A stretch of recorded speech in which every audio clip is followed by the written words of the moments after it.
मित्रांनो, आज वडूज येथे क्रांतीवीर उमाजी नाईक यांच्या वाढदिवसानिमित्त भव्य दिव्य असं एक दुसरा एक बैलचं जंगी मैदान पार पडणार आहे. आणि या मैदानाचे लाईव्ह प्रक्षेपण P3 लाईव्ह या यूट्यूब चॅनलवर असणार आहे. तर आपण या व्हिडिओमध्ये पाहणार आहे की आपल्या सर्वांचा लाडका 12 हिंद केसरी बकासूर या मैदानात नक्की कोणत्या गटात पळणार आहे आणि मित्रांनो त्याचा पायरा कोणत्या नंदीबरोबर असणार आहे. तर त्याआधी जर आपण या चॅनलवर नवीन असाल तर व्हिडिओला एक लाईक आणि चॅनलला सबस्क्राईब नक्की करा. तर मित्रांनो, आपल्याला माहीतच आहे की आपल्या सर्वांचा लाडका बकासूर मागच्या मैदानात पळाला आणि त्या मैदानात आपल्या बकासूरची गटालाच हार झाली. त्यानंतर मित्रांनो, आज आपला बकासूर कमबॅक करण्यासाठी या एक दुसरा एक बैल मैदानात सज्ज झाला आहे आणि 100% आज आपल्याला पळताना दिसणार आहे. तर सगळ्यात पहिल्यांदा पाहूया की आपल्या सर्वांचा लाडका बकासूरचा पायरा या मैदानात कोणत्या नंदीबरोबर असू शकतो.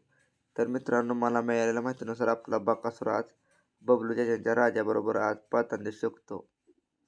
त्यानंतर आता आपल्या बकासूरच्या नावावर मित्रांनो 3 चिठ्ठ्या निघाल्या आहेत, पण आपला बकासूर 1 ते 10 गटातच आपल्याला या मैदानात पळताना दिसणार आहे. तर कोणत्या गटात चिठ्ठी निघाली आहे ते पाहूया. तर आपल्या बकासूरच्या नावावर मित्रांनो गट क्रमांक 8 आणि तास क्रमांक 1 मध्ये चिठ्ठी निघाली आहे. तर त्या गटात आपल्याला 100% आपला बकासूर पळताना दिसणार आहे. तर नक्कीच मित्रांनो, या मैदानात आपला बकासूर कमबॅक करून 1 नंबर करेल हीच आपण सेवागिरी महाराजांची प्रार्थना करूया. तर मित्रांनो, व्हिडिओ आवडला तर व्हिडिओला एक लाईक आणि चॅनलला सबस्क्राईब नक्की करा. धन्यवाद.